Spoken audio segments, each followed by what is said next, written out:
Welcome to today's discussion on the Federalist and Anti-Federalist Papers, sponsored by the Principles of Freedom Foundation. The purpose of this foundation is to provide a platform for discussing the ideas pertaining to freedom, just as was done in the town squares, churches, and taverns during the founding era of this nation. Ideally, those who listen and participate in this discussion will have come prepared by having read the materials to be discussed today. Participating in today's discussion are Brooke McClure, Tiffany Mason, Derek Harris, and Julie Farnbach, and we may have some others join us later. We hope that you will continue to participate in the discussion about freedom, even beyond this podcast, by commenting on your Facebook group, the YouTube channel, and most importantly, having a dialogue with your own family, friends, and neighbors. Okay. Well, we ended last time with speaking about perhaps some utility in defining what a principle is. And as with most good definitions, that also means defining what it is not. So I'm going to read from my notes from several different sources. A principle is a natural law, a provable or self-evident statement of unchangeable truth, meaning it applies in all times, places, seasons, and situations.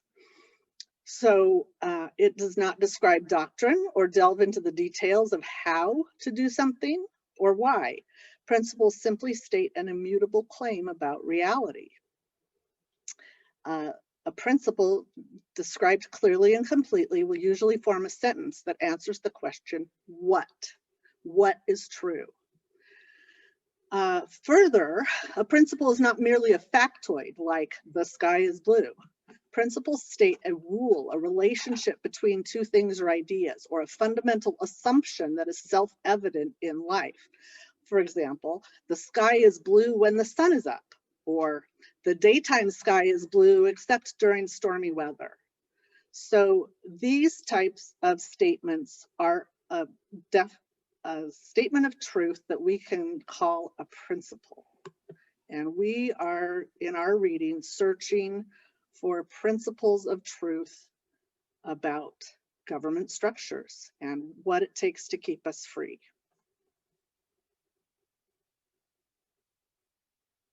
So does anybody have anything to add or subtract from that or disagree with?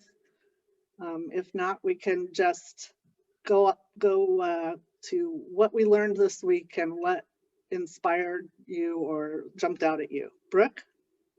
Oh, I was going to share something that Madison shared in Federalist Paper 51, where he states quite clearly one of these principles, like you were stating. He states the principle, but like you said, a principle isn't the action item. The principle is simply the immutable fact. So he states, if men were angels, no government would be necessary. If angels were to govern men, neither external nor internal controls on government would be necessary. In framing a government which is to be administered by men over men, the great difficulty lies in this. You must first enable the government to control the governed, and in the next place, oblige it to control itself. A dependence on the people is no doubt the primary control on government, but experience has taught mankind the necessity of auxiliary precautions. So I think there he's establishing the fact that men are not angels. That's a true principle. And then you have the situation where you have to set up a government to govern the governed, but then you also have to set up some controls so that, that this fire doesn't get out of control. So the people are actually controlling the governors. Yeah, and that the safest place is to place that in the hands of the people. Now, the way you go about that can be a variety of ways, right? And I think, but that's the principle he's stating, and the way that he's proposing that we go about that is by ratifying this Constitution that they've drafted.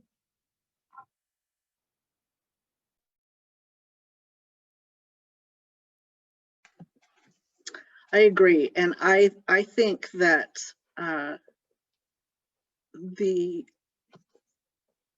think part of all of the foundation of their thought was about the nature of human nature and groups of people and how we behave and interact, and what we've learned from history that shows men are not angels, and that power corrupts, and that absolute power corrupts absolutely.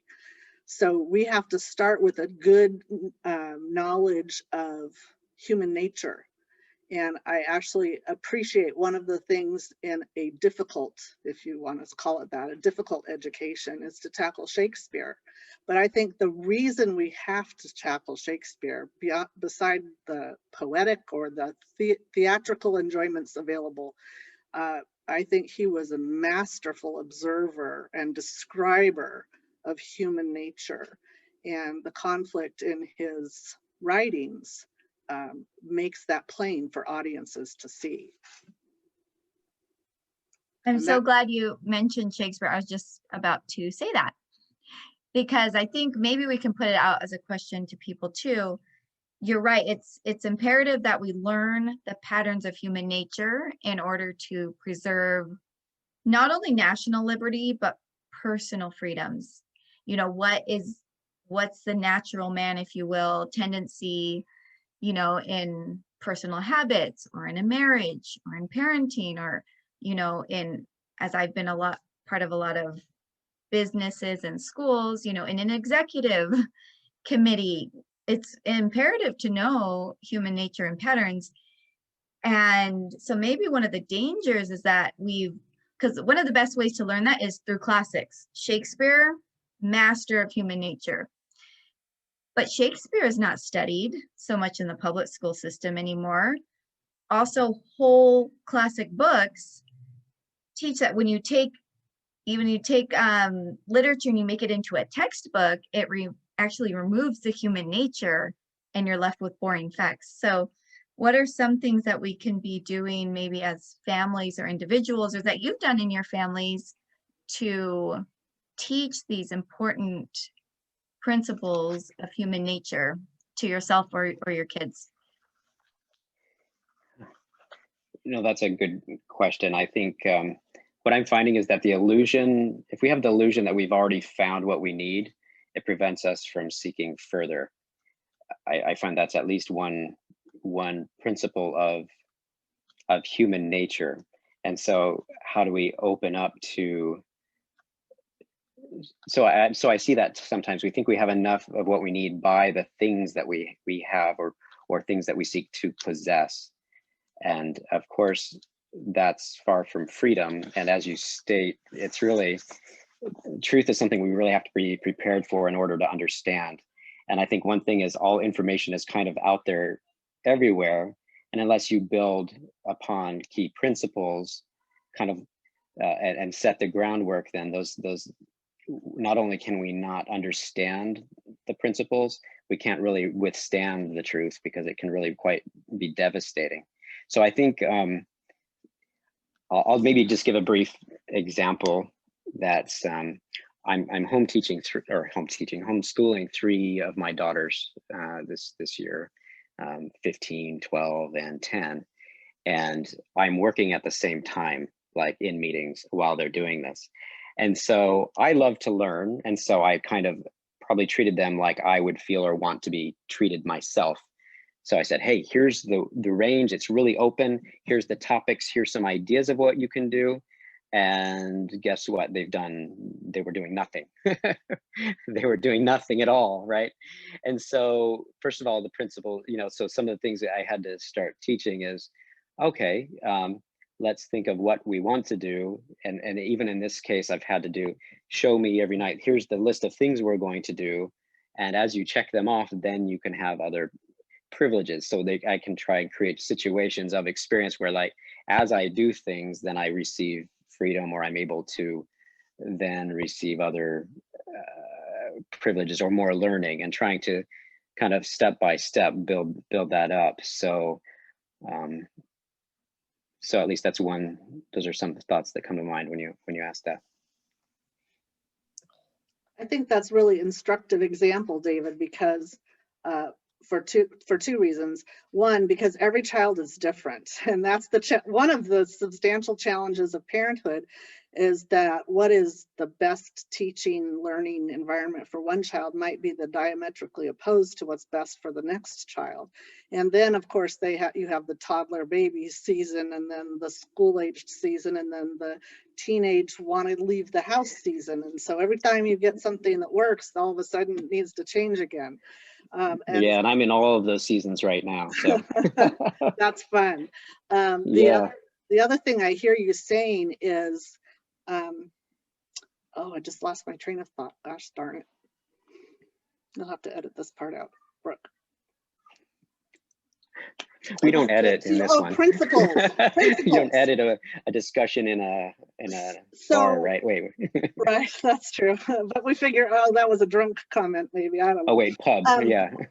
I think what you, given that situation, what is the actual principle of truth in parenting rises to the top, because it's only the very small nuggets that absolutely apply to every child every time. Like, I should treat my child with love and respect, or whatever, kind of framing a kind, loving, nurturing relationship. So that's a really good example of what, where you might want parenting tips for each individual situation. A principle is a higher more general statement of what is true in every case. So that was a great descriptor of those two different concepts. I think what came to mind when Brooke asked that question, there's a fabulous TED Talk about the problem of a single story. And I think as we're learning some of these things, we need to make sure history is messy, and we can't just cut out someone's story from the history.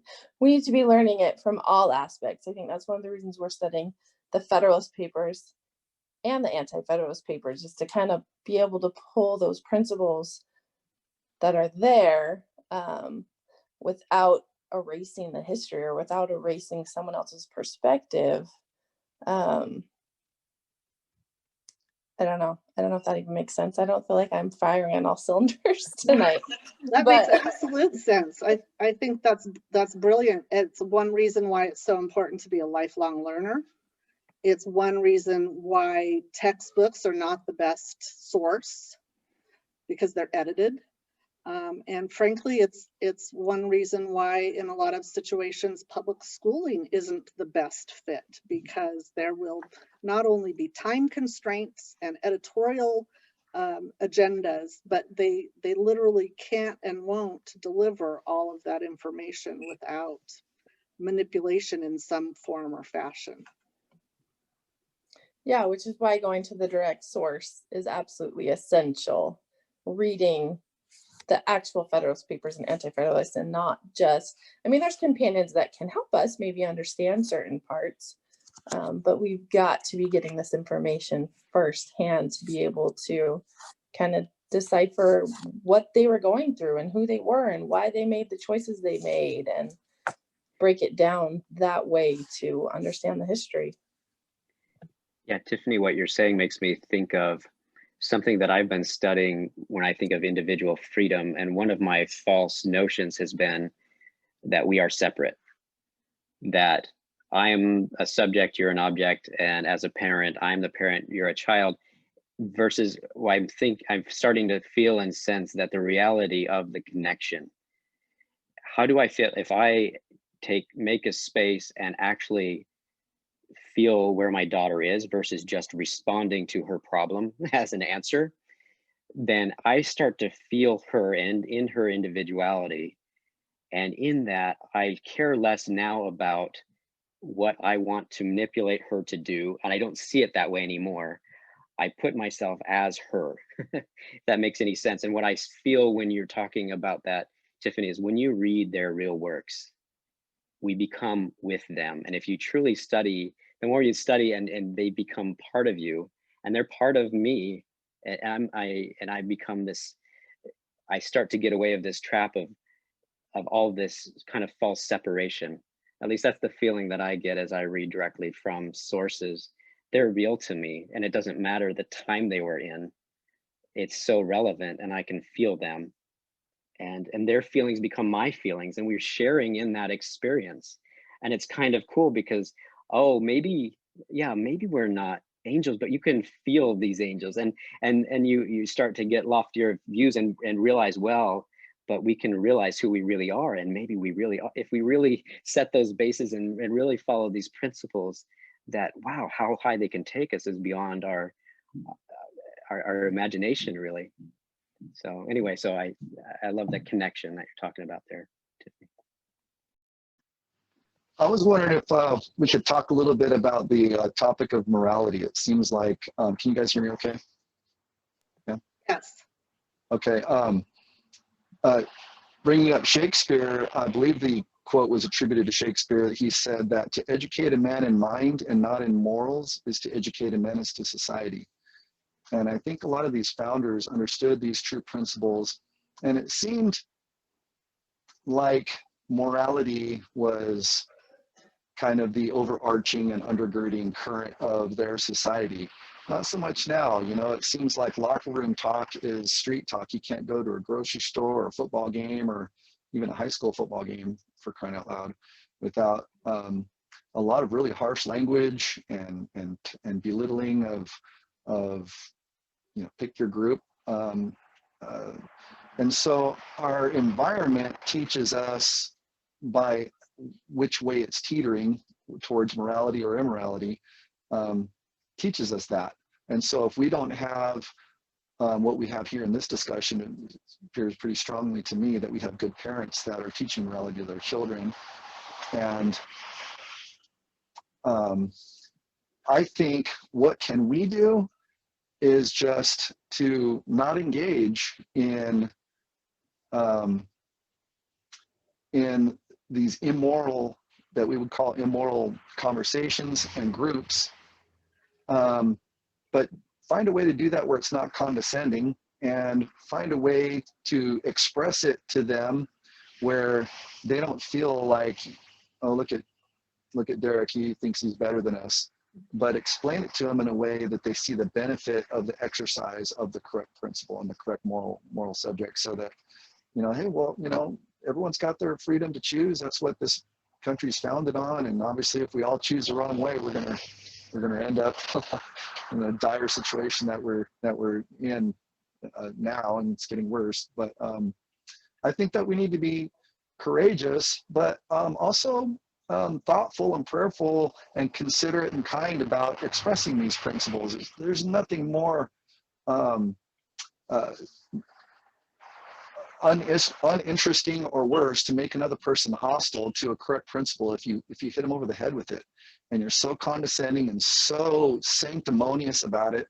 Then you can see the justification in them using some harsh language to talk you down.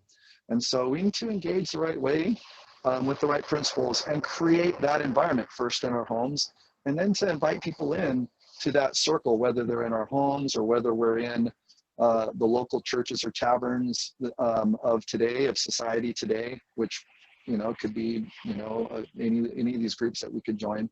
But sign up for public events, go to do runs and mud runs and obstacle courses and book groups and chess clubs, and whatever your interest is, rub shoulders with some of these people and invite them into your environment. And if you're doing it the right way, it's going to stir up conversation. And that's what that's the only way we can do it. You can't legislate it. You can't legislate a man's heart. If you tell a man, look, I don't want you to say this particular word, well, you're not going to say it out loud, but you can say it in your heart. And so those are my thoughts. Thank you, Derek. I love that. I think that's important. That's something I need to improve on. I think I have some autistic traits, and sometimes being too direct is not appreciated, and I forget to consider context and even though I don't intend any unkindness, I need to think about how things are going to be received in order to be effective. But quite frankly, to your point, that's one reason why I have not left some groups, so that I can continue to hopefully be a rational, calm influence where we can have a discussion rather than flying with, letting the anger fly and being destructive instead of creating peace. Tiffany, I'm hoping that you have some thoughts on this too. I'm so jealous that you've been able to road school your family. I came to homeschooling when my kids were already half grown, but I would love to hear your thoughts on what you have learned as a family about human nature and morality, and whether we can still safely assume that most people are decent, good human beings, or if you think we've, collectively across the country or in parts of the country, gotten past the point where we can still try to make a difference. Do you have any thoughts to share? Yeah, so first of all, when we speak of morality, we've kind of brought this conversation up before, and we've found that it sometimes has a negative connotation. The more I've thought about it, the more I think it all draws back to the heart. We are so focused on educating only the minds that we're forgetting about the heart. And once we can get back to that heart-centered education, you can't teach anybody without the heart involved. And so I think, as opposed to morality, that almost seems like more of a place our emphasis is making sure we're reaching not only the brain, but the heart. Because as we all know, you can't really reach the brain without the heart. And there's a quote I love by Aristotle: educating the mind without educating the heart is no education at all. And I think maybe as we place our focus on that, instead of just morality, because that can have a negative connotation, and that might mean different things to different people, but educating to the heart, where we're actually connecting to people and being able to learn, at that point is when we can share our perspectives and we can open up what we really think. And until we get to that place, it's going to be hard as a country to see the other side. But as far as traveling, so yes, we sold everything over 2 years ago, and we've been traveling the country full time in an RV, and it has been amazing. And I will tell you that we thought it was going to be about the places we were going to see, and instead it was about the people we got to meet, because there are so many good people out in this world. It's been my favorite thing. But the difference with full time is that we have more time to sit around and talk. And as like the kids play, and we're all right next to each other because we're in RVs and these RV parks or wherever we're at, and we sit around bonfires as adults, and we're not running our kids to 1,000 different sports teams, or we're all homeschooling, and so we just have different time restraints. Most of us are still working, but we use our time differently, so we have more time to connect with each other. And my favorite is just sitting around a bonfire and just talking. And there's so many different opinions out there, but when you can actually hear someone's story, it kind of goes back to what David said, is we're studying these founding fathers, and you can actually see yourself in them now, and you feel like they're real people as you read their real stories. And that's what we need to get to with each other. We need to be able to share our stories and actually talk and connect. And once you do that, you love someone, even if they're not perfect, because none of us are perfect, but you're able to find a commonality. And if you're able to find something in common, for us, it's the full-time world, which makes it easier to open up about maybe some different kinds of issues. But just traveling in general has provided so many opportunities to reach my children's heart.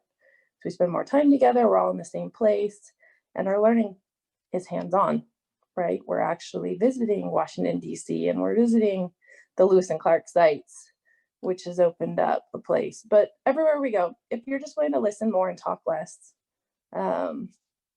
you usually can find something in common.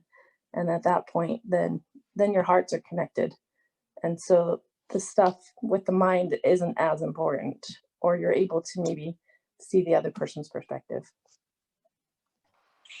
I think that's great. I love that. And I would venture to say, if I was to gamble, I'm not a gambling man, but if I was to gamble, I would say that most of these good people that you're running across have a foundation built upon principles in the Bible.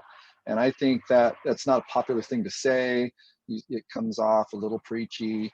And if, for the sake of what I'm trying to explain, if I can differentiate between preach and teach, we need more people teaching by example and just expressing ideas. Of course, until you run into somebody that is also equally as interested in the principles in the Bible as you are, then you can open up more and talk more about that. But the founders were that way. I think I talked about Richard Sherman, where before each Continental Congress session, he would buy a brand new Bible and he would study it. And at the end of the session, he would give it as a gift to one of his children. And as you know, he had a lot of children. He had like 15. He had half of them with his first wife before she passed, and then the second wife, he had another 7 or 8. He had 8 with one and 7 with the other. So there's a lot of Bibles he's buying and reading to his children. And remember we're talking about universal principles, and that's where the whole idea of a learning institution called a university, universal, came from. And the founding institutions were Ivy League schools like Princeton and Harvard and Yale, and they were all sponsored by individual denominations, Presbyterians and Baptists, and that's no longer true. They were eventually filtered away. Just about every institution, even there's institutions here in California, like Stanford was built upon a religious organization.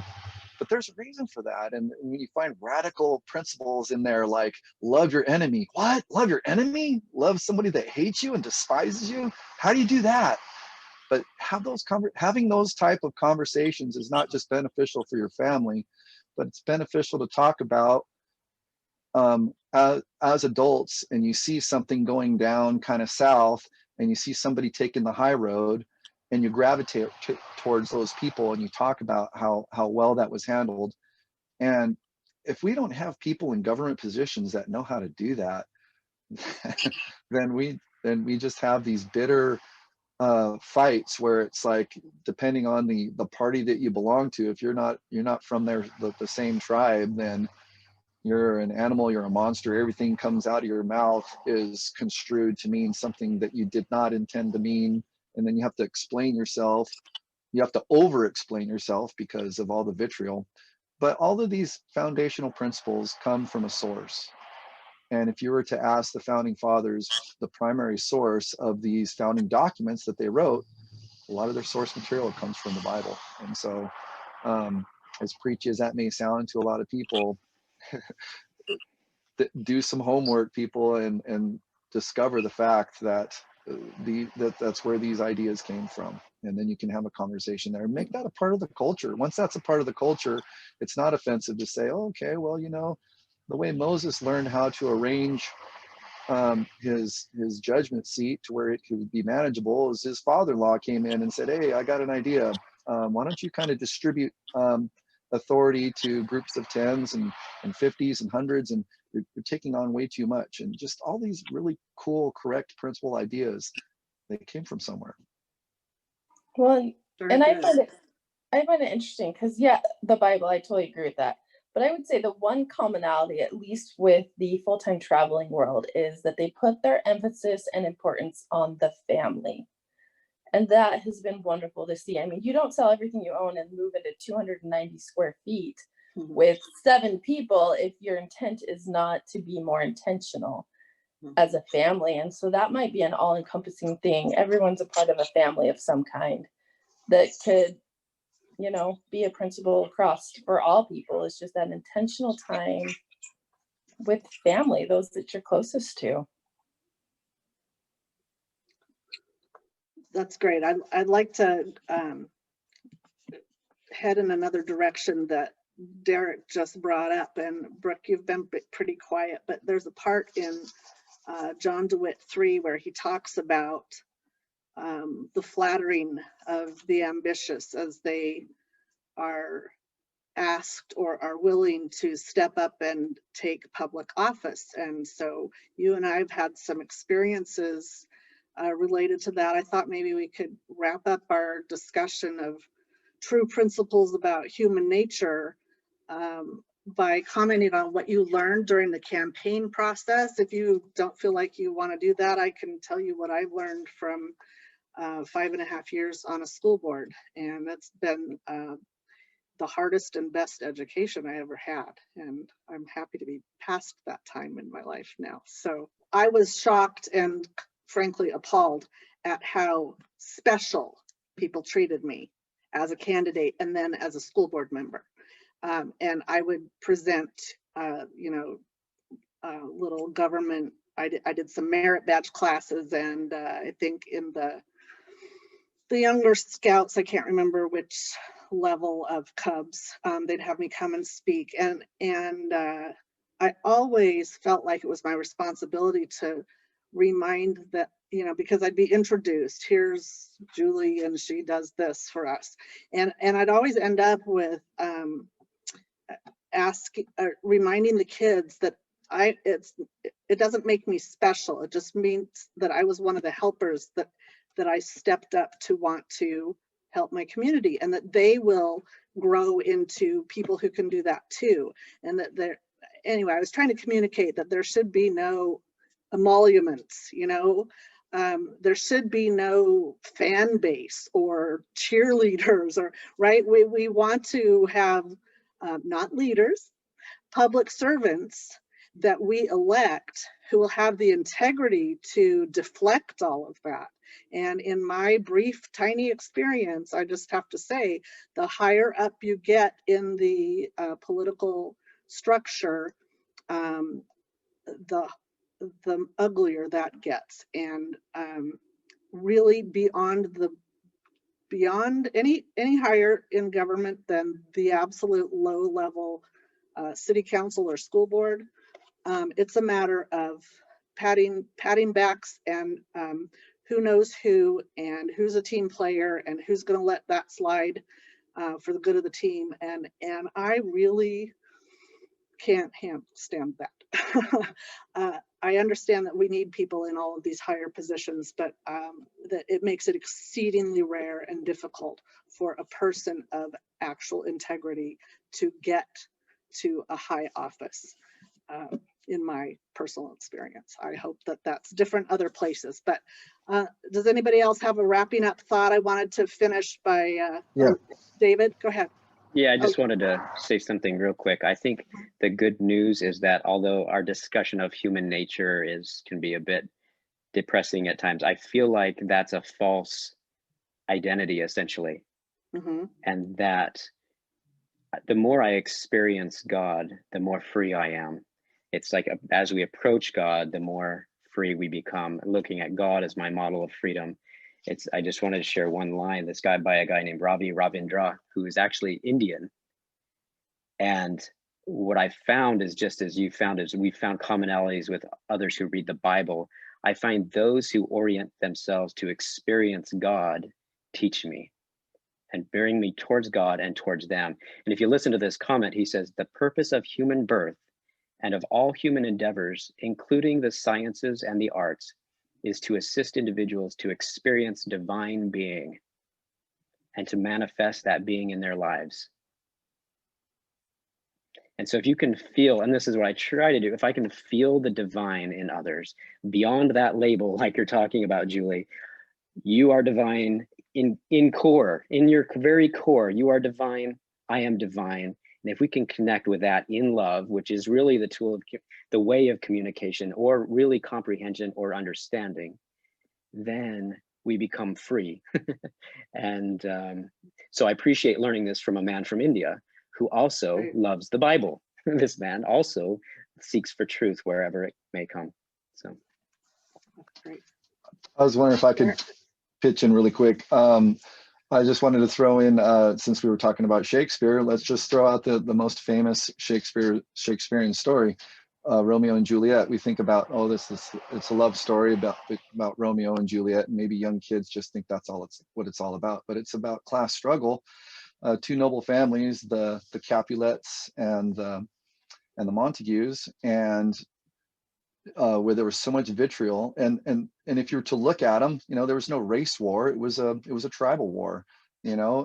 Perhaps in a way you could construe it to be a race war, because unless you were a Montague or affiliated with the Montagues, or a Capulet or affiliated with the Capulets, you were an outsider, and you were not just hated, but the idea of killing you was very real. Of course, that happens in the story. You see some killing happening, and it leads to the part to where you lose the most precious part of society, and that's your precious youth. And that's what the lesson that the king said at the death of Romeo and Juliet, as everyone discovered it. And it seemed that that's what it took to humble the heads of both of the families and the rest of the siblings, to rid their hearts of the hate that was causing so much divisiveness in their society. And I think Shakespeare is a great source to go to for some good stories. He's not the only source, but he's one. And of course, we have stories of the Bible, and I have benefited greatly from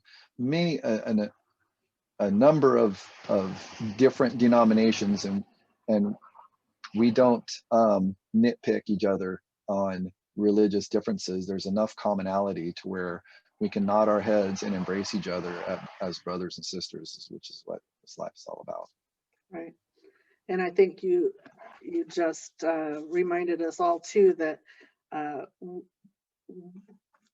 avoiding talking politics and religion at the dinner table has got us to where we are as a nation. And maybe it's time that we all make some pointed attempts to teach our families how to be civil and disagree, or just to listen and to connect heart to heart and to look for the commonalities and build relationships, rather than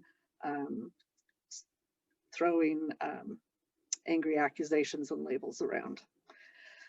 So, well, thank you. I think we've had a great discussion. I've got two parting thoughts to leave with you.